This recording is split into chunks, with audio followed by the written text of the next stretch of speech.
Hello and welcome to my channel.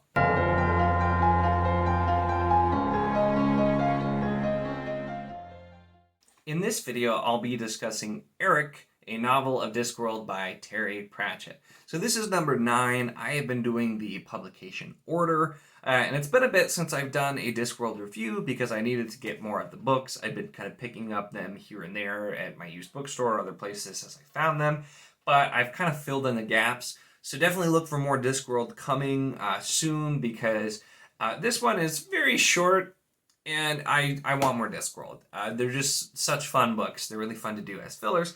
And now this is actually one that I know Library of Alexandria, who's a huge Discworld fan, he actually said he didn't really like this one that much, so I didn't come in with super high hopes. Also, the fact that it was, only 150 pages makes it feel almost more like a novella than an actual full novel, so I wasn't sure what to expect. But I thoroughly enjoyed this. It could be partially just because it's been a while since I've read a Discworld novel. It could partially be because I've been reading like really deep, thick Robin Hobb and Faithful and the Fallen and all kinds of other stuff like that. So a light, jokey type thing was pretty good and well needed. So it could be really any of those reasons. But honestly, I really did enjoy Eric. It was certainly not one of the best out of Discworld, but it was a fun time.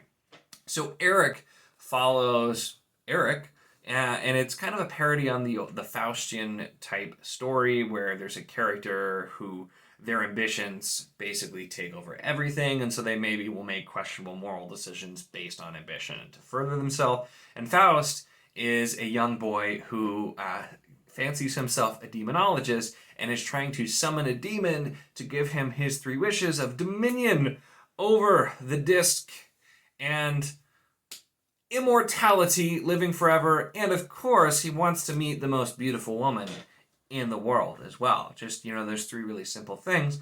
The problem is, and this is, I guess, technically a minor spoiler for sorcery, but the problem is Rincewind was in the dungeon dimension and had been kind of in between and out and ends up getting summoned instead of the demon that he was trying to summon.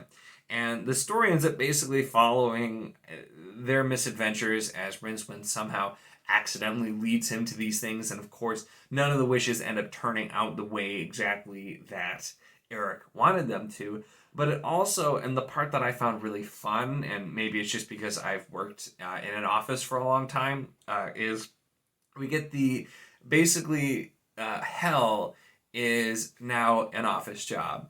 And the new guy who is in charge of hell has tried to make everything like a bad office with like the motivational posters, and instead of the punishments have been updated too. So instead of like pushing a rock up a hill forever, it's being read to forever about all of the all like the safety precautions and making sure that you like lift with a team or things like that, like having paperwork read to you or having to watch travel photos.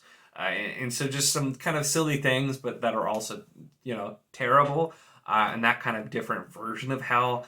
I found it to be humorous. It's not the first time hell being like an office has been done. There's tons of movies. For example, Office Space, a fantastic movie, really jokes about the hells of working in an office.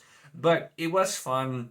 It worked, and once again, not necessarily the most original, kind of the going back and having the wishes done, but it is parody, of course, and so you're gonna find things that are familiar. But I really enjoyed the kind of the explanations. We had kind of a parody on Helen of Troy and the Trojan War and all of that type of thing.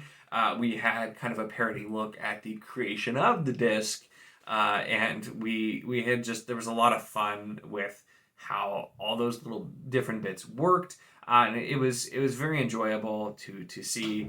And there was kind of the other parody as well that was kind of like the Mayan Aztecs and sacrifice and stuff, but just it was interesting, and I enjoyed the tropes that were being thrown around and kind of the parody of it. So I really did, like I said, I thought this was a pretty fun book.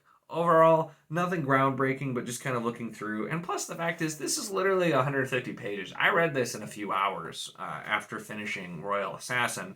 I'm like, you know what? It's not that late. I'll read it, and it is 148 exactly. And it's not exactly big print or small print. I mean, so it's a quick read, and I thought it was pretty fun. I give it a solid, 3 out of 5. I liked it. It's not like amazing, but it's still Discworld, so a solid Discworld novel is a lot more fun than many, many novels. And of course, I want to do my favorite thing to do whenever I do a Discworld review and read some of my favorite quotes with no context whatsoever, so don't worry about spoilers. This won't spoil anything because I'm not giving you any sort of context, just reading some lines that I thought were very funny and that I enjoyed. So first we have, in the jungles of Central Klatch, there are indeed lost kingdoms of mysterious Amazonian princesses who capture male explorers for specifically masculine duties. These are indeed rigorous and exhausting, and the luckless victims do not last long. Footnote. That is because wiring plugs, putting up shelves, sorting out funny noise in attics, and mowing lawns can eventually reduce even the strongest constitution. Next up we have, in fact, said Deckern, I think... He rolled from side to side experimentally, tugging at the vines which were holding him down. Yes, I think when they did these ropes up, yes, definitely they... What? Said Rincewind. Yes, definitely, said Deckern. I'm absolutely sure about it. They did them up very tightly and professionally, not an inch of give in them anywhere. For a really quick one, we have, what are quantum mechanics? I don't know, people who repair quantums, I suppose. And finally, we have, or it helps if you've got a liar, I think. Ah, we could be on firmer ground here, said Rincewind. He thought for a bit and then said, my dog. My dog has 6 legs. The kind you play, said Eric patiently. Oh. That wasn't very patiently, but anyway. So those are my favorite quotes out of Eric. And with that, that's really all I had to say about this one. Like I said, watch for some more Discworld. I definitely will be continuing on. Eventually, I want to read all of them. It's going to take me quite a while, but I have some more now, which I'll be showing off probably in a haul before too long. But I have some more now that'll be coming, so watch for those. Let me know in the comments what you thought about Eric. Have you read this one? If not, like I said, it's quick. Go read it and then comment. It'll take you a few hours. Don't forget to like this video if you enjoyed it. And of course, don't forget to subscribe if you'd like to see more of my content.